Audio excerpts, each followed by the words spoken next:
সত্যি বলতে কি এই স্কুল লাইফটা শেষ হওয়ার পরে আস্তে আস্তে বন্ধুদের সংখ্যা এত কমে যায়, মানে 10টা বন্ধু থাকলে সেখান থেকে মেরে কেটে 4-5টা বন্ধু থাকে যারা সারা জীবন একসঙ্গে থেকে যায়। আর স্কুল লাইফ শেষ হওয়ার পরে একটা চেনা গণ্ডির বাইরে থেকে বেরিয়ে যখন আমরা কলেজে যাই তখন আমাদের অনেক ভেবে চিন্তে সবার সাথে মিশতে হয়, বন্ধুত্ব করতে হয়। তো কলেজে ভর্তি হওয়ার আগে আমি ঠিকই করে নিয়েছিলাম যে কলেজে গিয়ে আমি এমন বন্ধুত্ব কোনোদিনই করব না যেটা আমি সারা জীবন রাখতে পারবো না বা যেটা থাকবে না।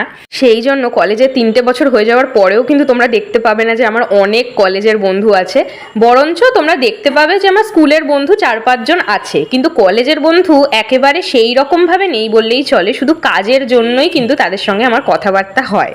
আর সেই জন্যই আমি কোনোদিন ভাবিনি যে আমি আমার কলেজ লাইফেও এমন একটা বন্ধু পাবো যে আমার বাড়ি আসবে, তার সঙ্গে একটা সারা দিন সুন্দরভাবে কাটাতে পারবো। আজকের দিনটা আমার কাছে আনএক্সপেক্টেড ছিল। কেন ছিল লং ভিডিওতে সব বলবো তোমাদের।